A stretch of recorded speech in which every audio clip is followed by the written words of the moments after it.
Você já imaginou que as civilizações antigas escondiam segredos sombrios e surpreendentes que permanecem ocultos até hoje? Prepare-se para se surpreender com as descobertas arqueológicas mais intrigantes que mudam tudo o que pensávamos saber sobre essas misteriosas civilizações. Vamos embarcar nessa jornada fascinante pelo tempo e revelar 14 descobertas que desafiam a nossa compreensão histórica. Primeiro, almacém de ferramentas de mumificação no Egito.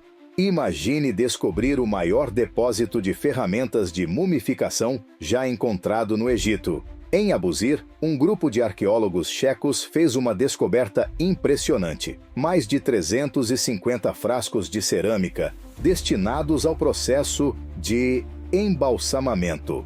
Esses frascos estavam organizados em 14 grupos distintos, alguns contendo resíduos das substâncias usadas na mumificação.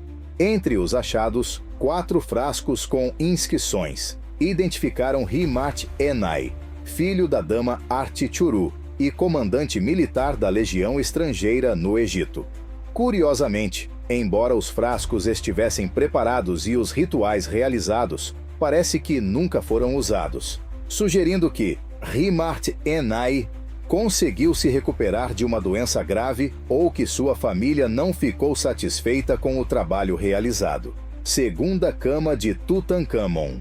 Você sabia que o jovem rei Tutankhamon possuía uma versão antiga de uma cama de campanha moderna? Pesquisadores da Universidade de Musashino, em Tóquio, analisaram um modelo de cama do Antigo Egito e descobriram que era a primeira cama de campanha dobrável de 3 partes. Encontrada na tumba de Tutankhamon por Howard Carter em 1922, a cama era robusta, com patas esculpidas em forma de leão e suportes de cobre que suportavam grande peso.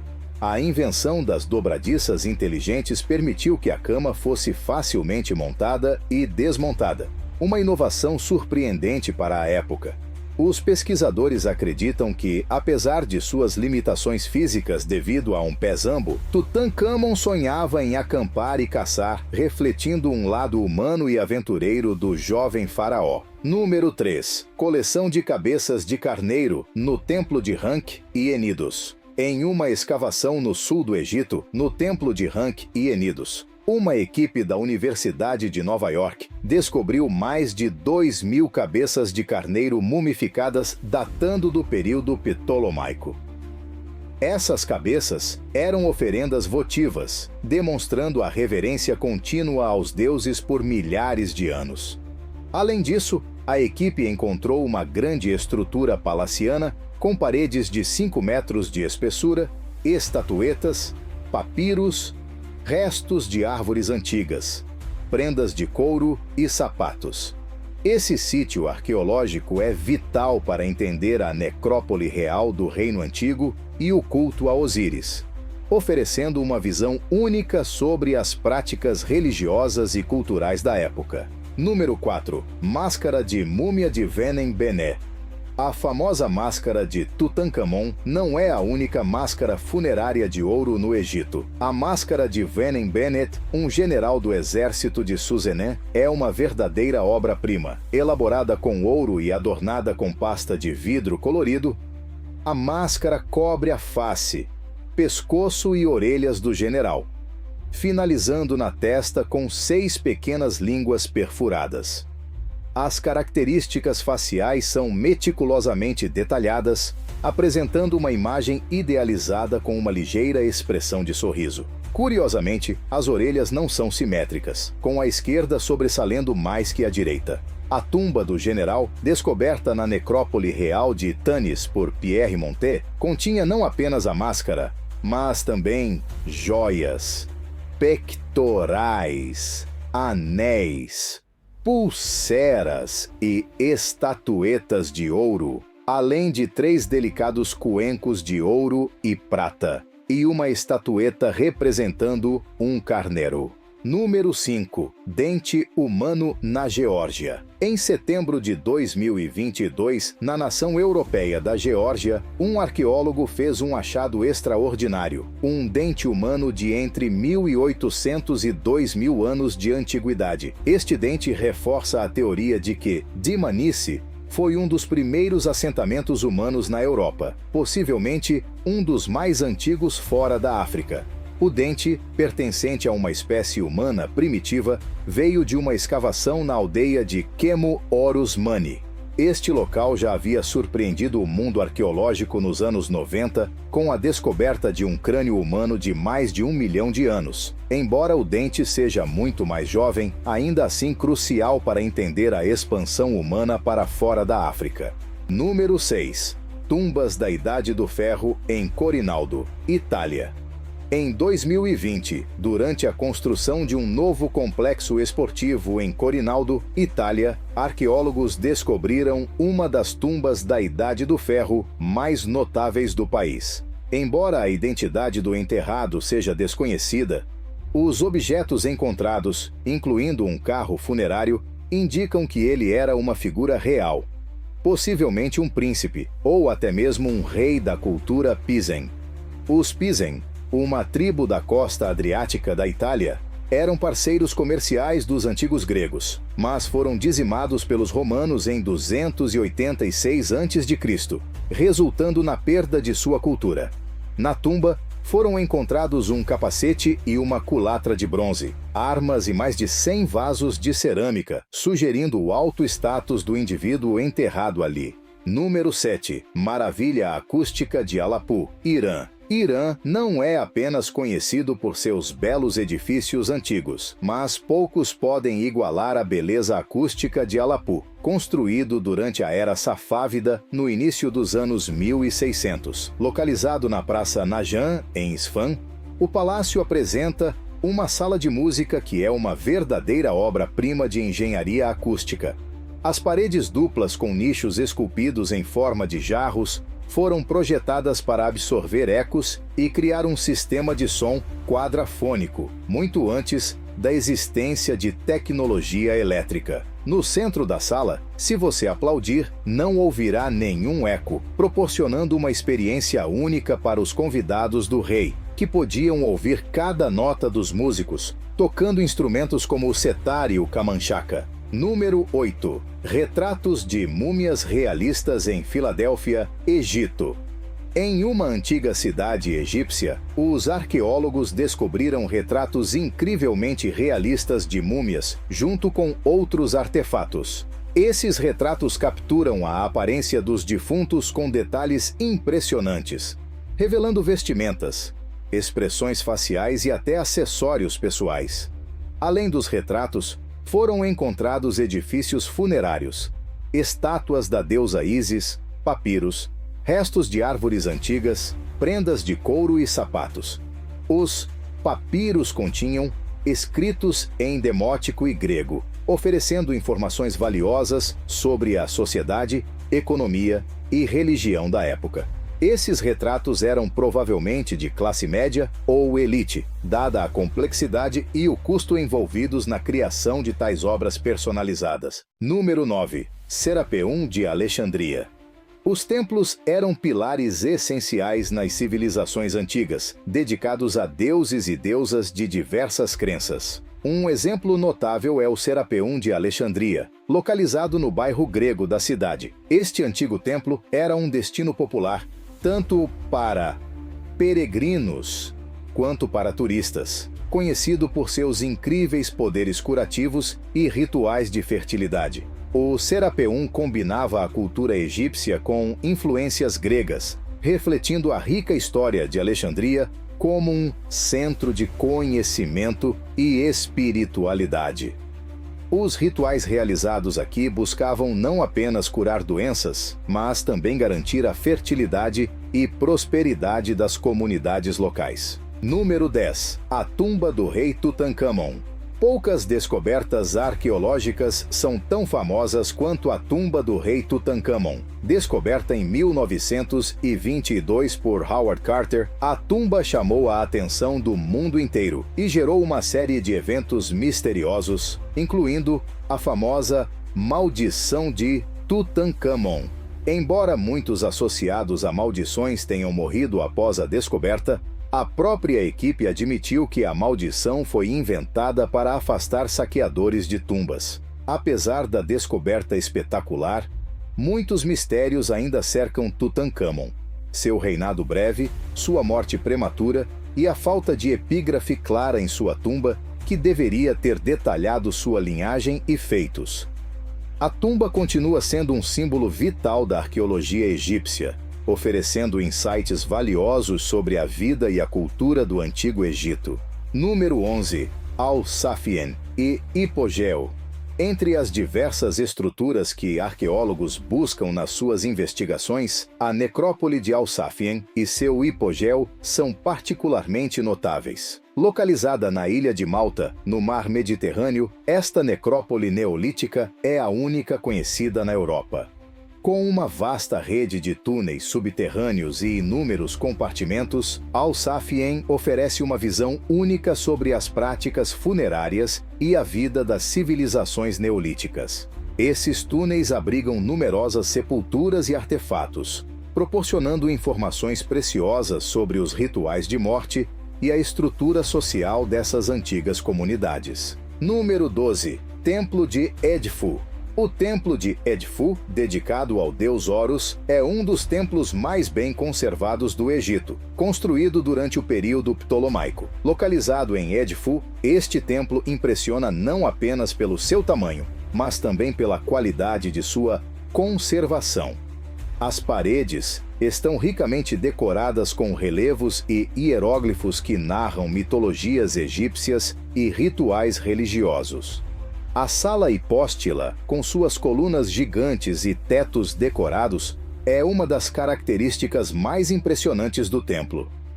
Além de sua importância religiosa, o Templo de Edfu é um testemunho valioso da influência grega na arte e arquitetura egípcias durante a era ptolomaica. Número 13. O Faraó de Prata. Em 1940, o arqueólogo francês Pierre Montet fez uma descoberta sem precedentes: a tumba de um faraó egípcio antigo, conhecido como o Faraó de Prata. Descoberta na cidade de Tinis, a tumba quase intacta continha não apenas o faraó, mas também sua esposa, outros 2 faraós anteriores, um príncipe e um sacerdote. O sarcófago externo era de granito vermelho, o intermediário de granito negro e o sarcófago interno era feito de prata maciça, um material raro e valioso no Antigo Egito, indicando a importância do faraó. A decoração rica em ouro, incluindo uma máscara funerária, revelava o alto status do faraó. Apesar do luxo, o interior do sarcófago estava completamente desintegrado, sugerindo que, apesar da opulência, os preparativos para a conservação do corpo não foram os melhores. Número 14. Vasos Canopus. O processo de mumificação no Egito Antigo envolvia a extração dos órgãos principais, que eram então preservados separadamente em recipientes especiais chamados vasos canopus. Esses vasos eram essenciais para garantir que os órgãos do falecido estivessem protegidos na vida após a morte.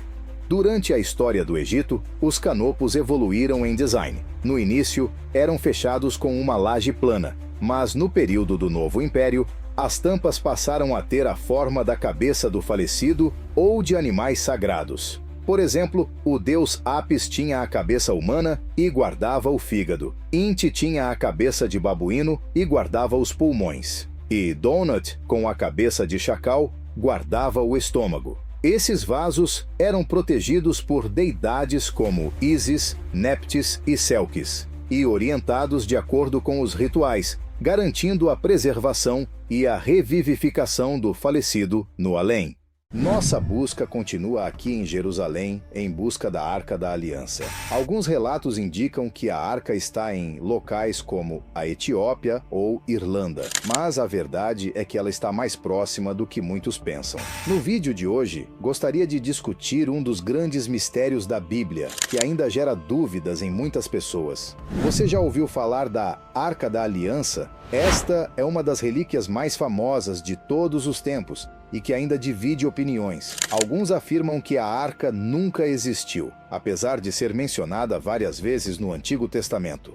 Outros acreditam em seus supostos poderes sobrenaturais. Mas afinal, qual é a verdadeira história por trás dela e por que é considerada sagrada? E se ela realmente existiu, onde estaria atualmente? São muitas as questões em torno desse assunto e vamos explorar tudo isso daqui para frente, certo? Mas antes de prosseguirmos, gostaria muito que você se inscrevesse no meu canal. Basta clicar no botão inscrever-se abaixo deste vídeo. Ao lado, você verá um sininho. Clique nele e selecione a opção Todas, para garantir que você receba os próximos vídeos assim que forem publicados. Combinado? Então venha comigo e vamos crescer juntos nesta jornada espiritual. Amém, irmãos? Vamos lá. A primeira menção que encontramos sobre a Arca da Aliança está no livro de Êxodo, capítulo 25, que descreve a construção desse objeto na era de Moisés. A arca, também conhecida como Arca do Pacto ou Arca de Deus, era tão sagrada que olhar ou tocar nela poderia resultar em morte instantânea. Enquanto a Arca de Noé foi um grande navio que abrigou Noé, sua família e animais durante o dilúvio, a Arca da Aliança era uma caixa repleta de simbolismos, representando a presença de Deus entre o povo de Israel durante sua jornada pelo deserto em direção à Terra Prometida. A arca nunca deveria ser tocada ou observada diretamente, sendo sempre coberta por panos especiais. Mesmo os sacerdotes que a carregavam não podiam vê-la ou tocá-la diretamente. Quando o povo descansava em acampamentos, a arca era colocada em um abrigo temporário chamado de tabernáculo. O tabernáculo era uma tenda feita de cortinas, véus e tecidos de pele de animal, sendo muito resistente e servindo de abrigo para a arca. Dentro da arca, de acordo com a Bíblia, estavam as tábuas da aliança contendo os 10 mandamentos, além de uma jarra de maná, um alimento especial fornecido por Deus para sustentar o povo durante sua jornada no deserto. Também havia um cajado que pertencia a Arão, irmão de Moisés. Este cajado tinha o poder de produzir flores e amêndoas, simbolizando a provisão e o aviso contra a rebeldia. A Arca da Aliança realizava milagres e prodígios por onde passava, sendo capaz de destruir inimigos e remover obstáculos no caminho do povo de Israel. Por exemplo, quando Josué liderou o povo em direção à Terra Prometida, a arca partiu as águas do rio Jordão para que pudessem atravessá-lo a pé. Outro episódio famoso envolvendo a arca foi quando os israelitas chegaram a Jericó. Os portões da cidade estavam fechados, mas após 7 dias de marcha ao redor da cidade, as muralhas caíram, permitindo que o povo entrasse. A arca era tão sagrada que tocar nela ou olhar para dentro dela podia resultar em morte, como foi o caso de Uzá, que morreu ao estender a mão para estabilizá-la. Irmãos, a Arca da Aliança representava a presença divina entre o povo de Israel, sendo um símbolo poderoso de proteção e guia durante sua jornada. Sua construção detalhada e os eventos miraculosos associados a ela são testemunhos da grandeza e do poder de Deus. Porém, sua santidade exigia respeito absoluto, e aqueles que a desafiavam pagavam um preço alto. Acredita-se também que a Arca da Aliança não apenas protegeu o povo de Israel contra inimigos que cruzavam seu caminho, mas também contra os obstáculos naturais encontrados no deserto. Quando havia cobras, escorpiões, animais peçonhentos ou arbustos espinhosos no caminho, estes eram rapidamente eliminados para permitir a passagem do povo. Isso evidencia o cuidado de Deus para com seu povo, não é mesmo? Agora, nos voltamos para uma das perguntas mais frequentes. Onde está localizada a Arca da Aliança nos dias atuais? Esse é um mistério que intriga historiadores até hoje. Para entendermos mais sobre isso, é necessário retroceder e estudar os eventos que ocorreram antes do desaparecimento deste objeto sagrado. Então, vamos examinar a última menção feita sobre ela na Bíblia. No livro de Jeremias, capítulo 3, está escrito: Quando vocês aumentarem e se multiplicarem na terra, naqueles dias deque ao Senhor, não dirão mais a arca da aliança do Senhor. Não pensarão mais nisso, nem se lembrarão dela, nem sentirão sua falta, nem se fará outra arca. Foi o próprio Deus que determinou que a arca perderia sua importância com o tempo. Essa foi a última vez que ela foi mencionada na Bíblia. Podemos entender que, mesmo sendo tão poderosa e sagrada no passado, em certo momento ela se tornou apenas uma caixa comum. Mas onde estaria a arca hoje? Alguns sugerem que o profeta Jeremias teve envolvimento nessa história. Jeremias viveu durante o período do primeiro templo, construído por Salomão. Após a destruição do templo e a queda de Israel diante da Babilônia, especula-se que Jeremias teria escondido a arca no Monte Nebo, na Jordânia, onde permaneceria até ser revelada por Deus. Outros sugerem que a arca está em Assum, na Etiópia, onde é guardada na Catedral de Santa Maria de Sião. Há ainda teorias sobre os Cavaleiros Templários, que teriam levado a arca para a França. Apesar de muitas especulações, o paradeiro da Arca da Aliança permanece um enigma. Há também a possibilidade de que a Arca da Aliança tenha sido levada para outro local por um grupo conhecido como Cavaleiros Templários. Fundado em Jerusalém no ano de 1118, este grupo militar de cavaleiros durou vários séculos e é conhecido por sua ligação com relíquias sagradas. Algumas teorias sugerem que os templários removeram a arca das ruínas do Templo de Salomão após a invasão babilônica e a levaram para a Catedral de Notre-Dame, na França. Segundo relatos, a catedral abrigaria um vasto armazém de objetos religiosos sob forte vigilância.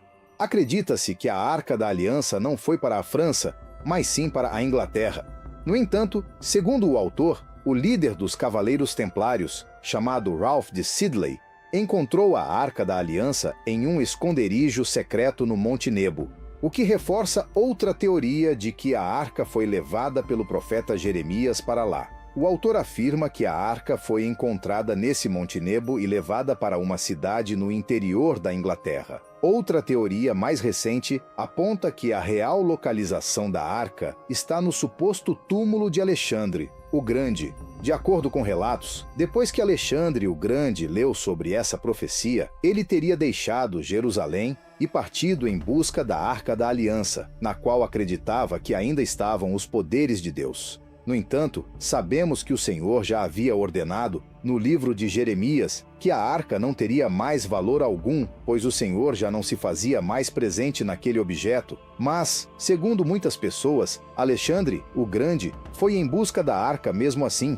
e ele teria levado consigo ela de volta para o seu palácio na Grécia. Por fim, muitas pessoas ainda acreditam que a Arca da Aliança está localizada bem abaixo da Cúpula da Rocha, em Jerusalém, que é o templo mais sagrado para os muçulmanos. Mas, irmãos, essas são apenas teorias e não existe, de fato, uma comprovação real sobre o que aconteceu com a arca. A verdade é que ela está desaparecida por vários séculos desde a destruição do primeiro templo e, por esse motivo, é um dos mistérios mais intrigantes da humanidade. Mas uma coisa interessante a se pontuar: quando Deus cumpriu seu propósito com a arca e o povo de Israel, ela deixou de conter grandes poderes e se tornou apenas uma caixa comum. O que havia de muito valioso na arca não eram os seus materiais de ouro ou a sua beleza extraordinária. O que tinha de precioso nela era a presença de Deus que ela simbolizava. E hoje em dia nós não precisamos mais de objetos ou artefatos religiosos para recebermos a presença do Senhor. Todo o poder de Deus pode ser manifestado na pessoa do Espírito Santo, na vida dos seus filhos. E desde a época em que o povo atravessou o deserto, Deus já provou que Ele cuida de nós em todas as situações e Ele usa todos os meios para fazer isso. Amém. Naquela época era necessária a utilização da arca para o povo atravessar o deserto, e hoje em dia nós precisamos somente crer em Jesus como nosso Senhor e Salvador, e assim nós podemos desfrutar da presença maravilhosa de Deus. Amém. E não somente isso, muitos outros sinais vão acompanhar aqueles que crerem no nome de Jesus e fizerem a sua obra de evangelização. Em Marcos capítulo 16, a palavra nos diz o seguinte: estes sinais acompanharão os que crerem em meu nome, expulsarão demônios, falarão novas línguas, pegarão as serpentes e, se beberem algum veneno mortal, não lhes fará mal nenhum, imporão as mãos sobre os doentes e estes ficarão curados. Amém, irmãos. A Arca da Aliança continha o poder de Deus em apenas um objeto. Mas quando Jesus veio à Terra, ele morreu na cruz e estabeleceu uma aliança conosco, nos dando o direito de desfrutar do poder e da manifestação de Deus em nossas vidas. E o meu desejo é que nós possamos buscar ao Senhor cada vez mais, para que a gente enfrente os inimigos, para que Deus tire todos os obstáculos que estão no nosso caminho. E para isso, nós só devemos ter fé, não precisamos de objetos. Só precisamos olhar para Jesus, porque ele já venceu tudo por nós. Amém. Eu espero que você tenha gostado, que você tenha entendido mais sobre a Arca da Aliança, e agora eu peço que você compartilhe, envie nos grupos de família, envie para os seus amigos da igreja. Vamos espalhar a mensagem do Senhor, tá bom? Eu te espero no próximo vídeo. Que Deus te abençoe poderosamente. Um grande abraço.